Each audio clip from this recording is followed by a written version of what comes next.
हरि ओं गजाननं भूतगणाधिसेवितं कपित्थजम्बूफलचारुभक्षणं उमासुतं शोकविनाशकारकं नमामि विघ्नेश्वरपादपङ्कजं यद्भावनादवापीयं प्रत्यक्षतिर्नामया क्लेशकर्माद्यसंस्पृष्टं तं ईशं कञ्चना भजे।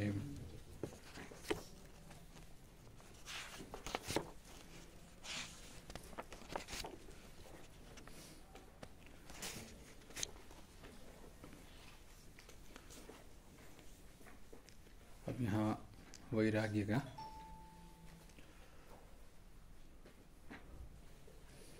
स्वरूप को बता दिया कि साधन में भी तारतम्य होने पर क्या होगा, फल प्राप्ति में भी तारतम्य होगा, ये चर्चा कर लिया था।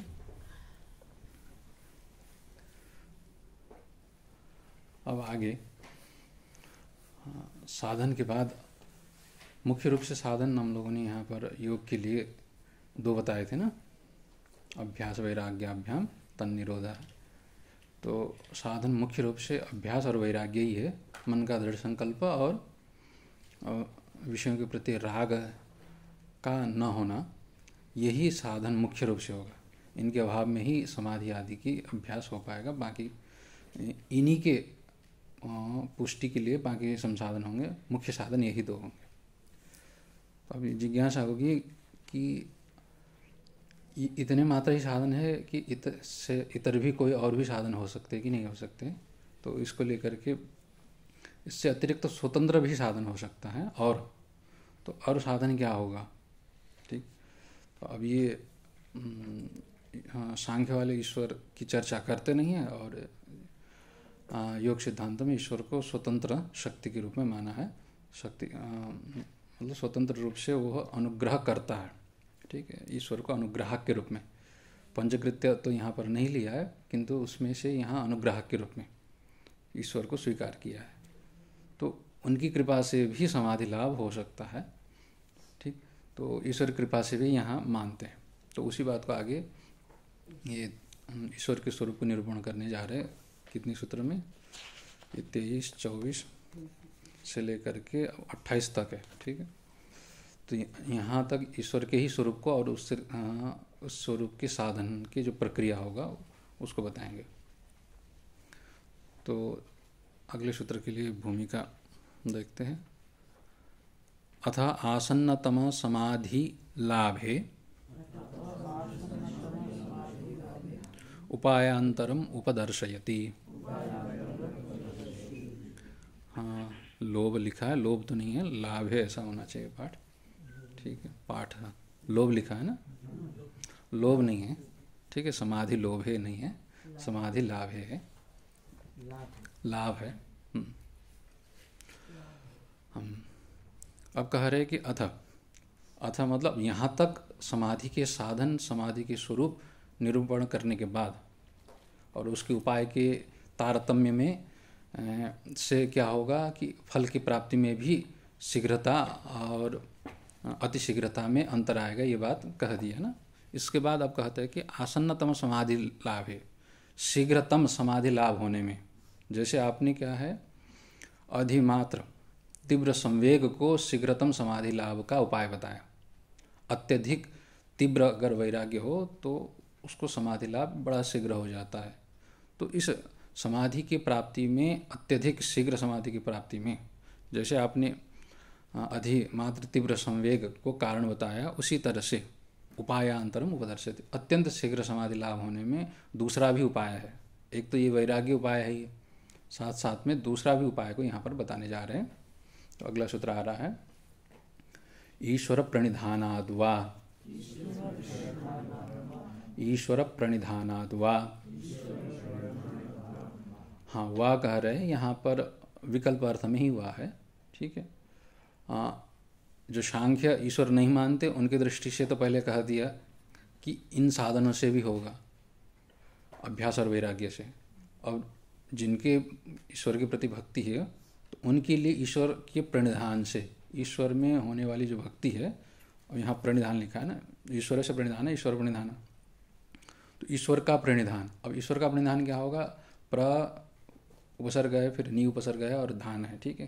धान मतलब रख देना है, निधान रखना होता है, धा उपसर्ग, धारण पोषण अर्थ में होता है। तो अब यहाँ धारण पोषण करना, ये धा का अर्थ होता है, फिर निधान करने का रखना अर्थ होता है, और प्र भी लगा दिया है। अच्छी तरह से बढ़िया ढंग से निरंतर चित्त को ईश्वर में लगाना, ये अर्थ हो गया प्रणिधान। ठीक है, प्रकृष्ण निधान, पूरी तरह से अच्छी तरह से ईश्वर में समर्पित अगर चित्त को कर देते हैं तो उससे भी, ठीक है, उससे भी यहाँ पर क्या होगा, समाधि लाभ शीघ्रतम होगा। अत्यधिक जल्दी किससे होगा, ये भी उपाय है। तो इस उपाय से भी यहाँ पर वा लिखा है। अब यहाँ वा का अर्थ विकल्प भी होगा, समुच्चय भी होगा। ठीक है, तो ईश्वर जो अंगीकार करते हैं उनके लिए तो समुच्चय हो जाएगा, तो अभ्यास और वैराग्य तो कर ही रहे। अब यहाँ पर ईश्वर के प्रणिधान वो सबसे निकटतम उपाय होगा, और जो नहीं मानते उनके लिए क्या है कि ईश्वर प्रणिधान को छोड़ करके अभ्यास और वैराग्य ही उनके लिए अभ्यस्त होगा। ठीक, तो इसीलिए वहाँ पर वह लिखा है, तो वह का विकल्प अर्थ होता है। अब यहाँ पर विकल्प, अब ईश्वर के प्रति जिनकी भक्ति है उनके लिए तो विकल्प क्या होगा, ईश्वर में ही क्या है, प्रणिधान करना सर्वोत्तम उपाय है, और अभ्यास और वैराग्य उसी में जुड़ जाएंगे। अभ्यास और वैराग्य का अभ्यास करते हुए ईश्वर प्रणिधान करेंगे और शीघ्रतम समाधि का लाभ होगा, यही अर्थ हो गई।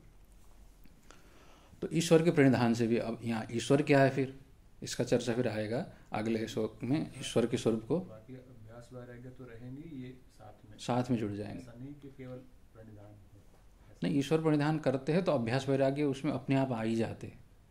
अब ईश्वर के प्रणिधान में करना क्या है, ईश्वर में चित्त को लगाना है। अब तो लगाना ये भी तो अभ्यास ही तो हो गया। अगर उसमें लगा रहे तो बाकी से तो छूट ही रहा है चित्त, वैराग्य भी आ ही गया। तो ईश्वर प्रणिधान में दोनों आ ही जाता है, ऐसा नहीं है कि नहीं आते हैं। अब यहाँ पर वाह क्यों कहा, फिर बात ये आ जाती है ना। तो वाह इस दृष्टि से कहा कि ईश्वर मानने वाले भी पक्ष है और न मानने वाले भी पक्ष है, तो उस दृष्टि से वाह कह दिया। ठीक है, अब ईश्वर प्रणिधान करेंगे और ईश्वर में चित्त लगाएंगे तो उसमें अभ्यास और वैराग्य नहीं होगा, ये तो नहीं कह सकते। जितने भी भक्त दिखते हैं उनमें वैराग्य सबसे ज़्यादा दिखता है, संसार के प्रति राग ही नहीं रहता है, और अभ्यास भी इतने करते हैं कि लगे ही रहते, परमात्मा के नाम इतने लेते रहते, दिनों रात उन्हीं में लगे हुए रहते हैं। तो अभ्यास में उनका बड़ा उत्साह दिखता है और विषयों के प्रति वैराग्य भी उनका उतना ही तीव्र दिखता है। तो ईश्वर प्रणिधान में लगने वालों के लिए अभ्यास और वैराग्य उपाय तो दिखते हैं, तो फिर यहाँ विकल्प क्यों कहा, ये बात आ जाती है। तो विकल्प इस दृष्टि से कहा, जो ईश्वर सर्वथा नहीं मानते उनकी दृष्टि से अब ईश्वर प्रणिधान नहीं बनता है, तो अभ्यास वैराग्य ही केवल रह जाता है इस दृष्टि से। तो ईश्वर के प्रणिधान से भी समाधि का लाभ होगा। ठीक है, इसमें कोई संशय नहीं है, तो सूत्रकार ने स्वयं कह ही दिया। अब इस विषय को लेकर के थोड़ा सा यहाँ चर्चा करने जा रहे हैं कि अब यहाँ पर ईश्वर प्रणिधान को लेकर के इन्होंने तो कह ही दिया, टीकाकार किसी और विषय को लेकर के फिर चर्चा करेंगे। यहाँ पर चित्त में जैसे साधन कौन कर रहा है, ठीक है, तो साधन कर रहा है तो साधन के द्वारा दुख किसको हो रहा है, कष्ट कौन भोगता है, ये सारे विषय को लेकर के चर्चा करेंगे। ईश्वरो वक्ष्यमाण लक्षणः तस्मिन् परम गुरौ प्रणिधानम् भावना विशेषः तस्मात् आसन्नतमः समाधि लाभः। कह रहे कि ये ईश्वर प्रणिधानाद्वा का ये अर्थ कर रहे हैं। ईश्वरः वक्ष्यमाण लक्षणः, ईश्वर का आगे स्वरूप बताएंगे, उसी को यहाँ पर ईश्वर लेना चाहिए। ठीक, तो ईश्वर क्या है, तो ईश्वर शब्द का अर्थ ही स्वामी अर्थ में प्रयोग होता है। ठीक, और यहाँ पर ईश्वर क्या है, अनुग्राहक के रूप में। अन्यत्र ईश्वर को पंचकृत्य परायण करके 5 कृत्यों के रूप में जो करता है, मतलब जो 5 कार्य करता है, सृष्टि स्थिति विनाश, ये 3 कार्य प्रसिद्ध ही है। इसके अतिरिक्त क्या है, निग्रह और अनुग्रह। निग्रह मतलब विधायक, विधि बनाता है, दंड आदि का विधान करता है, वो निग्रह अर्थ में होता है। शासक, यही ना अर्थ हो गया, सृष्टि स्थिति विनाश करने के साथ साथ वो शासन भी करता है। निग्रह का मतलब शासक अर्थ होता है, और अनुग्रह का मतलब होता है कि प्रेम करता है, यानी उसको उठाता है, मोक्ष देता है। तो अनुग्रह सबसे बड़ा क्या होगा, मोक्ष है अनुग्रह। तो इस तरह से ईश्वर का स्वरूप जो है 5 कृत्यों के रूप में वर्णन अन्यत्र मिलता है। यहाँ पर सृष्टि स्थिति विनाश के कर्ता के रूप में ईश्वर को स्पष्ट रूप से नहीं कहा। यहाँ ईश्वर प्रणिधानाद्वा इस सूत्र से साफ ये कह रहा है कि अनुग्रह करता है। मतलब ईश्वर के प्रणिधान से समाधि लाभ होगा, तो ईश्वर अनुग्रह करके आपको समाधि दे करके मोक्ष को पहुंचा देगा, कैवल्य को प्राप्त करा देगा। इस दृष्टि से यहाँ ईश्वर को कौन सा कृत्य करने वाला माना है? अनुग्रह करने वाले। बाकी करता ही नहीं करता इस विषय में मौन है, क्योंकि उस विषय को ये छूते ही नहीं है। क्यों? क्योंकि इसका यहाँ पर वर्णन करने का कोई प्रयोजन नहीं है। सृष्टि वर्णन करना नहीं है, संहार वर्णन करना नहीं है, करता है नहीं करता है ये वर्णन करना इनका प्रयोजन ही नहीं है। यहाँ पर योग बताना है, योग के लिए जितना अंश उपयोगी होगा। ईश्वर अनुग्रह करता है और ईश्वर के ध्यान से ईश्वर अनुग्रह कर देगा, इतना पक्की बात है। तो इतना ही यहाँ पर ये निरूपण करेंगे। हाँ, तो ईश्वर के प्रणिधान करने के लिए ईश्वर का कौन सा स्वरूप आवश्यक है? तो ईश्वर की शुद्ध बुद्ध मुक्त स्वरूप जो जानना है वो आगे 24वें सूत्र में बताएंगे। तो वो ऐसा स्वरूप का यहाँ पर चिंतन करना है। और किसके माध्यम से करना है? तो प्रणव के माध्यम से। तो प्रणव का स्वरूप और प्रणव के वाच्य का जो स्वरूप है उसी का यहाँ पर निरूपण करेंगे। ऐसा जो ईश्वर होगा वो अनुग्रह करेगा। तो इसलिए यहाँ पर ईश्वरो वक्षमाण लक्षण, ईश्वर कौन है तो आगे उसका स्वरूप वर्णन करेंगे। ईश्वर इस रूप में यहाँ पर लेना है, ठीक। ऐसा जो स्वरूप वाला ईश्वर होगा, तस्मिन परम गुरु प्रणिधानम। हाँ, ईश्वर का दूसरा भी एक रूप है, ठीक। तो ऐसा जो ईश्वर है जो आगे जा कर के परम गुरु है, सर्वेशाम अपि गुरु काले नानवच्छेदात, अगले सूत्र आएगा ही, वो गुरुओं का भी गुरु है, ठीक। पूर्वेशाम अपि गुरु कह रहे हैं, तो सर्वेशाम मतलब जो गुरु होंगे उनके भी आगे के गुरु होंगे। सबसे अंतिम में गुरु कौन होंगे? यहाँ हम लोगों के क्या ब्रह्मा जी है, ब्रह्मा जी से ही सारी सृष्टि हुई, तो ब्रह्मा जी को अंतिम गुरु मानते हैं, तो उनके भी गुरु है, ठीक है। तो सृष्टि के आदि में भी उन्होंने क्या किया था? ब्रह्मा जी आदि को हृदय में प्रवेश करके वेदों का उपदेश दिया, ज्ञान का उपदेश किया, आता ही है। तो इसीलिए वो परम गुरु कहलाते हैं, ठीक है।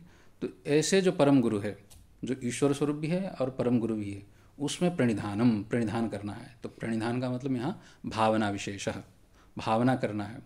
तो भावना विशेष करना है तो प्रनि अवधान यहाँ ये प्रकृष्ट है ना, निरंतर, विशेष रूप से निरंतर चित्त को परमात्मा में, ऐसा जो ईश्वर होगा, परम गुरु स्वरूप होगा, जो क्लेश कर्म विपाक और आशयों से रहित होगा, शुद्ध बुद्ध मुक्त ऐसा स्वरूप जो होगा, उसमें निरंतर चित्त को लगाए रहना, यही भावना विशेष हो गया, ठीक। इस प्रकार का भावना विशेष करने से तस्माद आसन्नतम समाधि लाभ, ये जो इसी से क्या होगा कि शीघ्रतम, आसन्नतम मतलब अत्यंत नज़दीक में समाधि का लाभ होगा, प्राप्ति होगी। अब किस तरह से होगा वही बात आगे कह रहे, ईश्वरो ही समाराधनादिना साधनेन आराधितः इदम अस्य इष्टम अस्तु इति संसारांगारे तप्यमानं पुरुषम अनुगृह्णाति इति भावः। हाँ, भाव क्या है इस सूत्र का? तो कह रहे हैं कि ईश्वर क्या है? अनुग्रह करता है। इस सूत्र का भाव यही है। ईश्वर के प्रणिधान, ईश्वर की भक्ति, यहाँ प्रणिधान मतलब सरल शब्द में कहे तो भक्ति, ईश्वर में चित्त को निरंतर लगाए रखना, ये ईश्वर का प्रणिधान है। तो ये भावना विशेष, ईश्वर का निरंतर भावना विशेष करते रहना, और दूसरे शास्त्रों में इसको भक्ति के रूप में कहा गया। तो यहाँ पर प्रणिधान शब्द ही प्रयोग करते हैं। तो ईश्वर के प्रणिधान से क्या होगा कि ईश्वर उस व्यक्ति को अनुग्रह करता है, ये सूत्र का भाव है। किस तरह से करता है? तो ईश्वर ही समाराधनादिना साधनेन आराधितः, जब ईश्वर की आराधना होती है तो समाराधनादिना, अच्छी तरह से आराधन आदि जो साधन है, तो प्रणिधान ही यहाँ पर साधन हो गया। तो निरंतर चित्त को ईश्वर के स्वरूप के चिंतन में लगाए रखना, ये भावना विशेष रूप जो साधन है, इस साधन के द्वारा, तो समाराधना दिना साधने न, तो इस प्रकार का साधन जो है आराधना के रूप में, तो आराधना किस रूप में हो रहा है? तो ईश्वर के स्वरूप के चिंतन के रूप में भावना विशेष निरंतर बना ही रह रहा है चित्त में ईश्वर का जो स्वरूप होगा। किस रूप में? तो ये क्लेश कर्म आदि विपाक से रहित रूप में, और पुरुष विशेष चेतन स्वरूप के रूप में, और पूर्वेशाम अपि गुरु, गुरुओं के भी गुरु के रूप में, सर्वज्ञ के रूप में, और अनुग्राहक स्वरूप में। इस रूप से जब ईश्वर का निरंतर आराधना होता है, तो ऐसे आराधना से आराधित जो ईश्वर होगा, वो ईश्वर क्या कर देगा? इदम अशिष्टम अस्तु, इस तरह से वो संकल्प करते हैं। तो इसका जो इष्ट होगा, अभी गीता में कामधुक कहा था ना, तो यहीं पर यहाँ पर ईश्वर अब यहाँ पर कामधेनु बन रहा है। वहाँ तो यज्ञ के लिए कहा था, यहाँ पर किसकी ईश्वर के लिए कह रहे हैं कि वहाँ इस तरह से ईश्वर वो व्यक्ति के लिए कामधुक बन जाते हैं, कामधेनु। मतलब इदम अश्य इष्टम अस्तु, यह इसके लिए इष्ट हो जाए। तो इदम मतलब यहाँ समाधि ही होगा और तो कोई नहीं होगा। तो इसके लिए चित्त के जो विक्षेप होंगे वो निरुद्ध हो जाए, रुक जाए, विक्षेप से हट करके समाधि में इसके चित्त लग जाए, इस प्रकार से वो संकल्प करते। ठीक, तो मतलब वरदान देते। यहाँ अन्यत्र पुराण आदि में वर देते हैं शब्द आता है, तो यहाँ पर वर शब्द का तो प्रयोग नहीं किया। इदम अश्य इष्टम अस्तु, अश्य साधकश्च योगिनः, यह जो साधक योगी है इसका इष्टम इदम अस्तु, यह इष्ट हो जाए। इसके जो इच्छित है, इच्छित क्या होगा यहाँ पर, योगी का इच्छित क्या है, वृत्ति निरोध और समाधि, यही तो उसका इष्ट है। तो वह इष्ट उसका संपन्न हो जाए। इस प्रकार क्या करते हैं कि संसारांगार है, संसार रूपी जो अंगार है, कोयला जो तप रहा हुआ है होता है ना, उसका अंगार बोलते हैं। तो संसार रूपी जो अंगार है उसमें तपता हुआ जो पुरुष है, संसार ही एक आग का गोला है, उस गोले में क्या है कि जो विवेकी योगी है वो तपता है। संसार में सभी नहीं तपते, संसार में तो सभी को क्या है, मज़ा आ रहा है, फिर भी दुख हो रहा है, तब भी क्या है, भोग वासना के लिए, कमाई धमाई के लिए दौड़ते रहते हैं। तो सबके लिए ये अंगार स्वरूप नहीं होता है, दुख तो होता है सबको, फिर भी अंगार के रूप में नहीं देखते। तो विवेकी विचारवान है, उनके लिए संसार अंगार के रूप में, तपता हुआ आग के रूप में दिखता है। तो उसमें तप्यमानम, उसमें जल रहा है कौन, ये ऐसा जो साधक पुरुष, उसको अनुगृह्णाति। वो अनुग्रह कौन कर रहा है, ईश्वर करता है। आराधित ईश्वर अनुगृह्णाति, यहाँ पर विशेष लगाना चाहिए। ईश्वर अनुग्रह करता है किसके ऊपर, जो आराधित होगा तभी जाकर के ईश्वर अनुग्रह करेगा। इति भाव, ये भाव हो गया। अब यहाँ पर ये थोड़ा सा विचार करने जा रहे हैं कि पुरुष अनुग्रह कर रहा है, किसको कर रहा है, जो संसार में तप्त है। तो तप्त पुरुष जब ईश्वर का आराधना करता है तो आराधित ईश्वर, आराधक जो तप्यमान पुरुष है उसको क्या करेगा, अनुग्रह करेगा। ये बात आ गई ना। अब यहाँ पर विचार कर रहे हैं कि चेतन जो है शुद्ध है, तो सिद्धांतों को लेकर के शंका हो रही है। आगे ननु आ रहा है ना प्रश्न, तो ननु प्रश्न को देखते हैं। ननु पुष्कर पलाशवल निर्लेपस्य पुरुषस्य तप्य भावः कथम उपपद्यते, येन परमेश्वरो अनुग्राहकतया कक्षीक्रियेत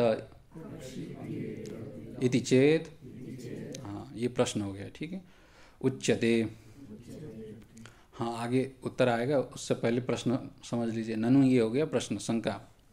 शंका ये हो रही है कि पुष्कर पलाशवल निर्लेपस्य पुरुषस्य, पुरुष कैसा है, चेतन कैसा है, पुरुष का अर्थ यहाँ चेतन लेना है, ठीक है। सारे प्राणियों में चेतना जितना है वो आत्मा, जीवात्मा, सबको यहाँ पुरुष शब्द से ले रहे हैं। पुष्कर पलाशवल निर्लेपस्य, चेतन का स्वभाव क्या है, पुष्कर पलाश की तरह, ठीक। पुष्कर कमल को कहते हैं और उसके पलाश पत्ते को कहते हैं। कमल का जो पत्ता होता है पानी में रहता है, फिर भी पानी उसमें चिपकता है क्या, नहीं चिपकता है ना। तो जैसे कमल का पत्ता पानी से बिल्कुल निर्लेप रहता है, पानी में रहते हुए भी पानी से चिपका हुआ नहीं रहता है, पानी उसमें नहीं चिपकता है। उसी तरह से पुरुष जो चेतन है, चेतन का भी स्वभाव क्या है, निर्लेप स्वभाव है। रह रहा है संसार में, तब भी संसार का कोई भी धर्म उसमें वास्तव में चिपकता ही नहीं है। तो ऐसे स्थिति में ऐसे जो चेतन पुरुष का तप्य भाव कथम उपपद्यते, तो फिर वो संसार रूपी अंगार में तप रहा है जो आप कह रहे हैं। जब संसार का कोई भी धर्म उसमें छूता ही नहीं है, उसमें प्राप्त ही नहीं है, तो फिर उसको तप्य भाव मतलब वो तप रहा है, आप ये कैसे कह रहे हैं, ये प्रश्न हुआ। पुरुषस्य तप्य भाव कथम उपपद्यते, पुरुष का संसार में, संसार के अंगार में जलना कैसे संभव हुआ, ये जल ही नहीं सकता है। जल हो सकता है जिसमें किसी तरह का सावय पदार्थ हो अथवा किसी तरह का संसर्ग हो। आग से अगर संपर्क में कोई आता है तब जाकर के क्या होगा, उसका जलना संभव है, ठीक है। पानी अगर उसको छू जाता है तब वो गीला हो सकता है।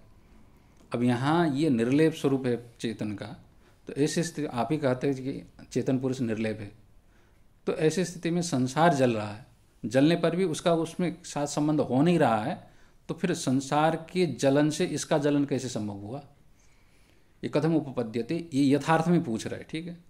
माया को भले लेकर के आप कहते कि भ्रम होता है, माया को लेकर के, तादात्म्य को लेकर भ्रम हो जाता है, वो तो पहले कह चुके। अब ये कह रहे कि वास्तव में ही तप्य भाव कैसे संभव है, इस दृष्टि से प्रश्न है। पहले भी ये प्रश्न आ चुका था, तो पहले किस तरह से समाधान किया इसका? पहले कहा कि अविद्या के कारण भ्रांति हो रही, ठीक है।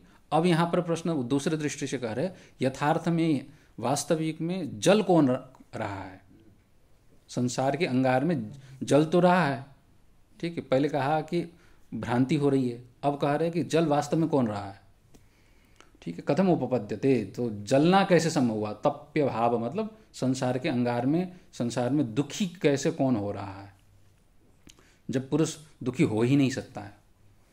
ये न परमेश्वर अनुग्राहकतया कक्षी क्रियेत। अब ये प्रसंग आप यहाँ ईश्वर प्रणिधानत्वा में उठा क्यों रही है, ये शंका हो सकती है ना।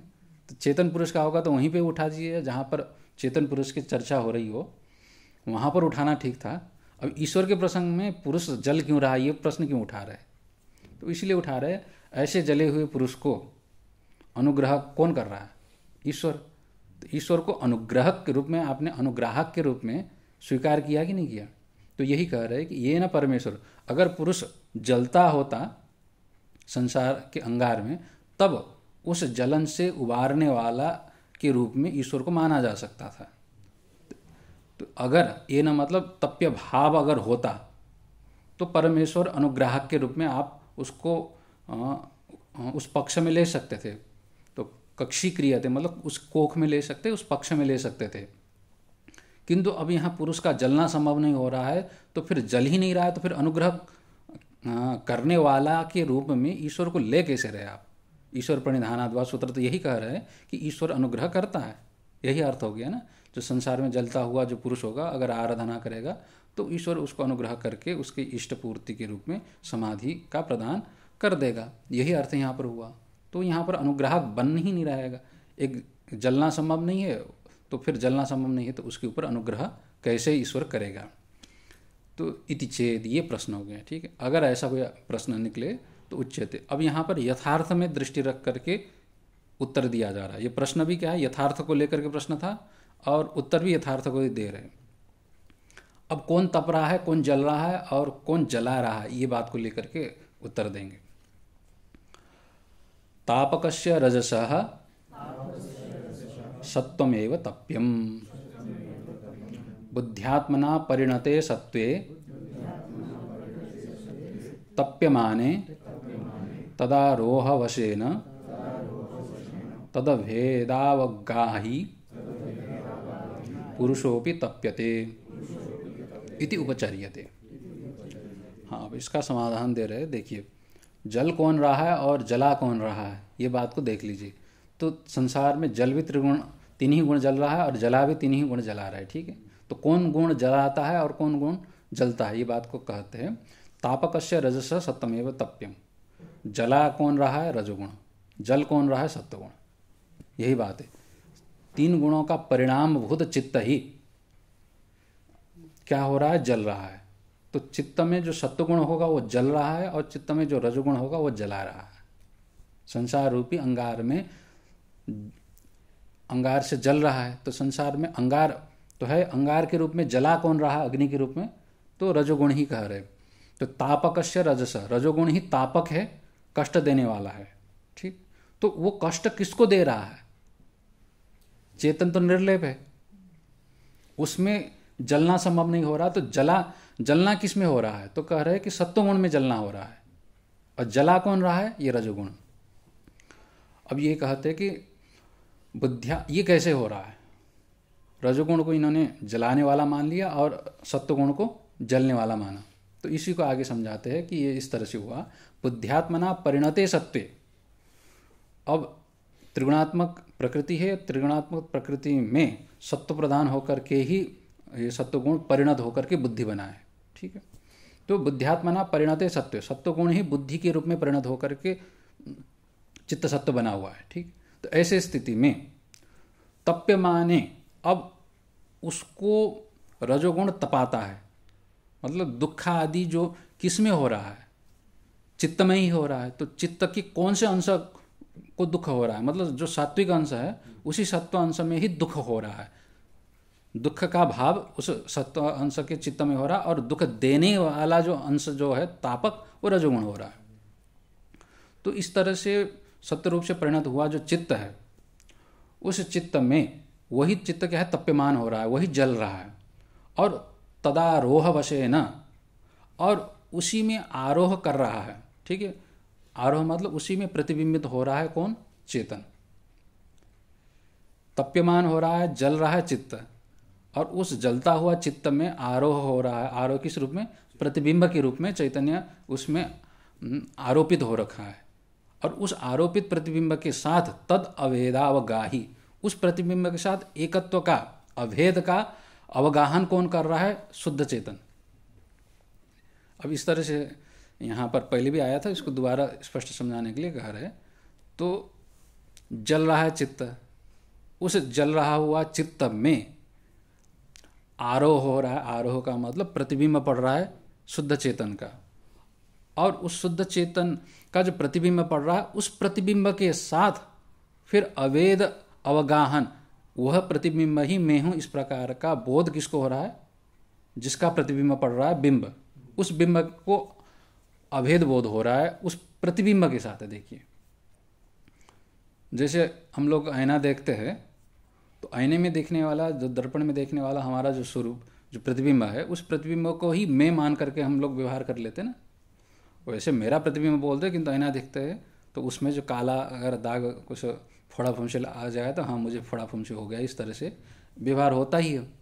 उसी तरह से यहाँ पर चित्त में प्रतिबिंबित हुआ जो चैतन्य है, उसी के साथ अवेद अवगाहन शुद्ध चैतन्य को हो रहा है। ठीक, तो अपुरुषोपि तप्यति इति उपचर्यते। देखिए, अब इस तरह से जल कौन रहा था, जैसे मान लीजिए पानी गर्म होता है ना, तो पानी को गर्म बोल देते हैं। गर्मी किस में है, आग में।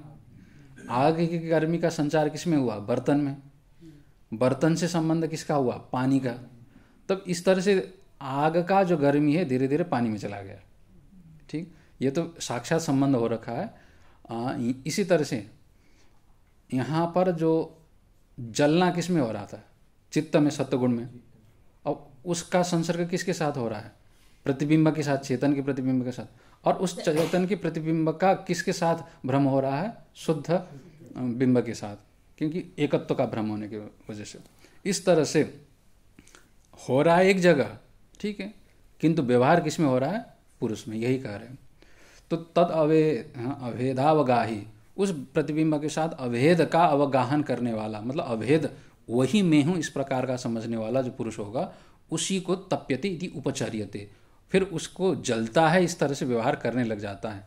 ठीक है, तो यहाँ जल रहा है चित्त ही, तो भी उसका तादात्म्य अध्यास हो जाने के कारण, ठीक, प्रतिबिंब के साथ और प्रतिबिंब का बिंब के साथ एकत्व का जो ये भ्रांति है, उसको लेकर के पुरुष में भी क्या किया जाता है, तप्यते, ये व्यवहार हो जाता है। तो इसीलिए शुद्ध चेतन निर्लेप होता हुआ भी शुद्ध चेतन में क्या हो रहा है, यहाँ पर तप्य भाव, मतलब जलने का स्वभाव आ गया। जल कौन रहा है, अब चेतन ही तो जल रहा है, इस तरह का व्यवहार हो रहा है। ठीक, जल रहा है एक, किंतु बोध किसको हो रहा है, चेतन को बोध हो रहा है जलने का।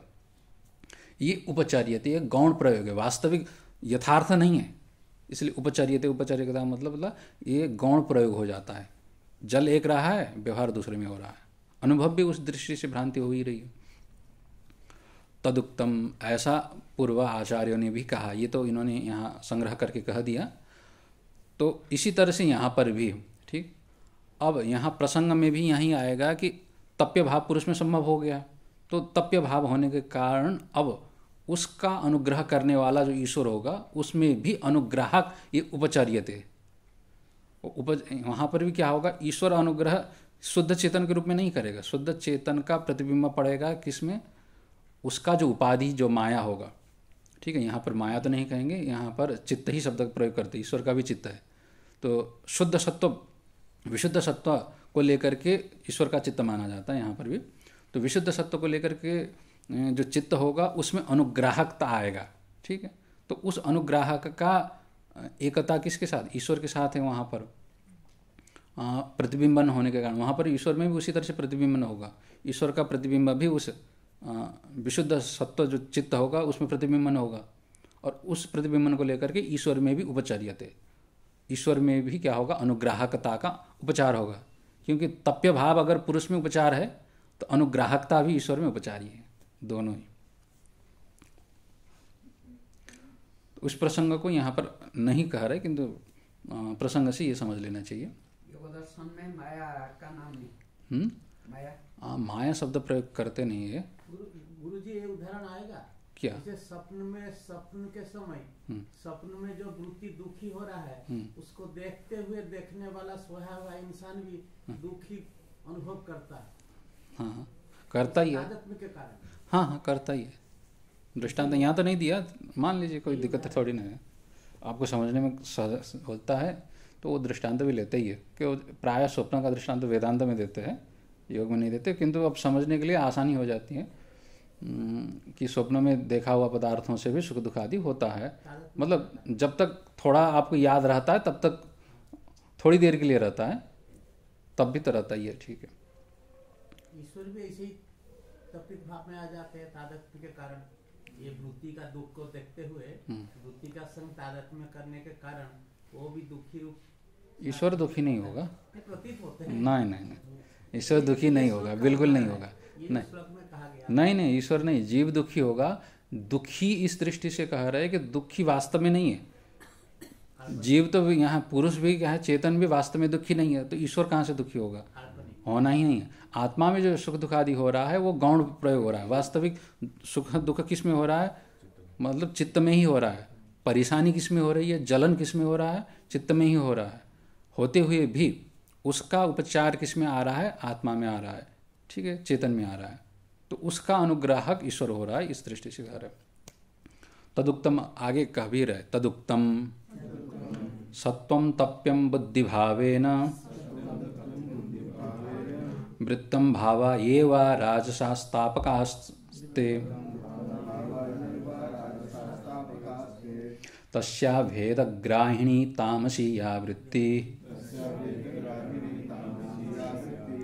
तस्याम तप्य इत्युक्त आत्मा इति। हाँ, तदुक्तम कह रहे कि ये प्राचीन आचार्यों ने भी इस प्रकार से कहा है कि सत्वम तप्यम बुद्धि भावेन वृत्तम, ठीक, सत्वगुण ही तप्य होता है। तप्य मतलब जलने वाला कौन है, सत्वगुण ही है। तो केवल सत्वगुण नहीं होगा, बुद्धि भावेन वृत्तम यह यत् सत्वम तत्तप्यम, ठीक है। बुद्धि के रूप में परिणत हुआ, जो बुद्धि भाव रूप से वृत्त मतलब परिणत हुआ जो सत्वगुण होगा, वही क्या है, वही तप्य है, वही जलने वाला है, वही दुखी हो रहा है, वही परेशान हो रहा है। भावा ये वा राजसास तापकास्ते, और जो रजोगुण के जो भाव है वो क्या होंगे, तापकास, वही तपाने वाले होंगे। तो जलने वाला है तो जलाने वाला भी तो होना चाहिए। तो जलने वाला तो जो सत्वगुण चित्त के रूप में परिणत हुआ, उस सत्व अंश को यहाँ जलने वाला कहा। और जलाने वाला किसको कह रहे हैं, ये राजसा भावा, ठीक है। जो रजोगुण के जो स्वभाव है, जो रजोगुण के परिणति हुई है चित्त के रूप में, वही जलाने वाले हो गए। और रजोगुण के रूप में परिणत कौन हो रहा है, वही दुख ही हो रहा है, दुख ही दुख दे रहा है। दुख तो देने वाला रजोगुण हो गया, ठीक है। और दुख लेने वाला कौन हो गया, सत्वगुण हो गया, यह कार्य। तस्या भेद ग्राहिणी तामसी या वृत्ति। अब उसी में देखिए, उसी चित्त सत्व में अब क्या हो रहा है, एक जला रहा है, एक जल रहा है। जो जल रहा है उस जलने के साथ अभेद का ग्रहण कौन करा रहा है, तामसी वृत्ति। देखिए, ठीक है, अभेद ग्रहण कौन करा रही है, तामसी वृत्ति कर रहा है। तो तमोगुण के कारण अभेद हो रहा है। तो या वृत्ति तस्याम तप्यति इत्युक्ता आत्मा, और उसी वृत्ति को लेकर के तमोगुण के कारण अभेद वृत्ति हो रही है, रजोगुण के कारण दुख देने वाला हो रहा है और सत्वगुण के कारण दुख लेने वाला हो रहा है। ठीक, इस तरह से इन वृत्तियों के साथ तादात्म्यापन्न होकर के कौन हो रहा है? तप्य इत्युक्त आत्मा, आत्मा ही, चेतन ही क्या हो रहा है? दुखी हो रहा है, जल रहा है, इस तरह से तपित हो रहा है, यह व्यवहार हो जाता है। इस प्रकार से प्राचीन आचार्यों ने भी यहाँ ये कहा है। ठीक, अब इस तरह से यहाँ ये वास्तविकता को लेकर के विचार किया। संसार में दुख भी हो रहा है, दुख देने वाला भी दिखता है, तो दुख देने वाला क्या चीज़ है, दुख लेने वाला कौन है? और दुख देने वाला और लेने वाले के बीच में अभेद किसके कारण हो रहा है? तमगुण के कारण हो रहा है। तमगुण ही तो ढकता है, आवरक तमगुण हो जाता है, तो उसकी वजह से दुख जिसको हो रहा है उसमें न दिख करके जिसमें दुख है ही नहीं उसको दुख दिख जाता है। ठीक, इस तरह से यहाँ पर ये वास्तविकता होगी। अब ये वास्तविकता होते हुए भी भ्रांति तो है ही है, उसी को मिटाने के लिए ये अभ्यास की बात होगी। जी आत्मा एक चित्त शक्ति है। हाँ, अभी सूत्र में 22 सूत्र के बाद में ईश्वर आ गया, परमेश्वर आ गया, पुरुष आ गया और आत्मा आ गया। ईश्वर परमेश्वर एक ही है, यहाँ पर अलग अलग नहीं है। हाँ, आत्मा भी, आत्मा करके जीव को कह रहे हैं, मतलब चेतन पुरुष को कह रहे हैं।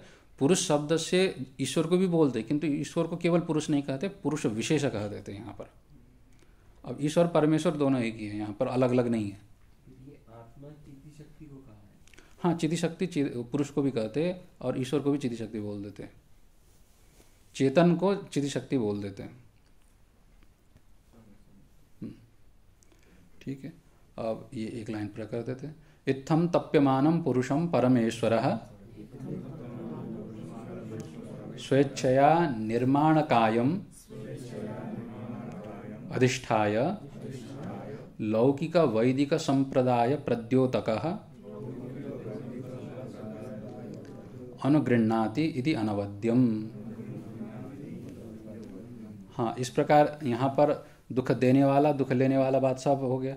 अब इसके बावजूद भी यहाँ पर क्या हो रहा है, उसके साथ उपचार से अर्थात उसके साथ एकत्व का आग्रह से चेतन में क्या हो रहा है, दुख होने का, दुख लेने का स्वभाव उसका हो गया।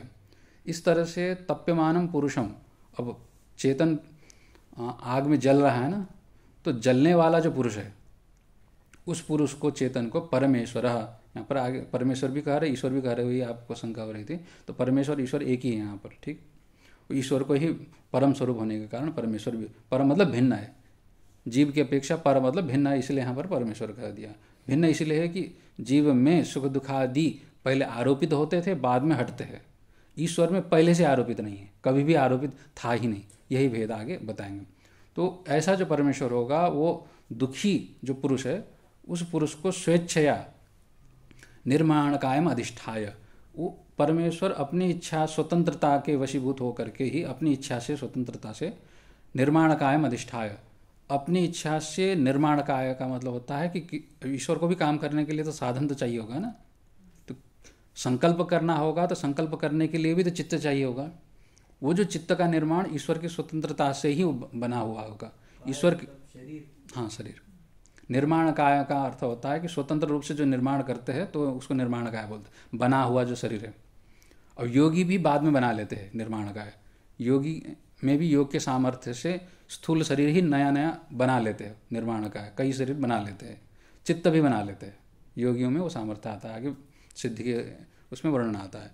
तो ईश्वर ही क्या है, निर्माण काय अधिष्ठा, शरीर निर्माण कर लेता है। तो अब साधक को कौन सा आवश्यकता है इस दृष्टि से, चित्त मात्र से, जैसे ईश्वर के संकल्प मात्र से योगी का काम बन रहा है तो वहाँ पर उतने संकल्प मात्र से होगा, नहीं तो योगी को और आवश्यक होगा तो सशरीर धारण करके भी ईश्वर आ सकता है।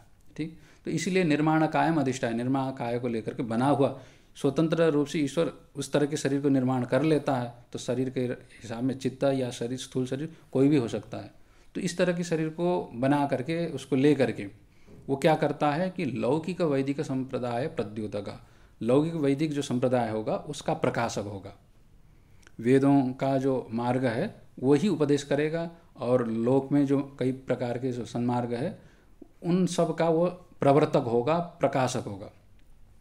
तो इस मार्ग का उपदेश देते हुए वो अनुग्रह करता है।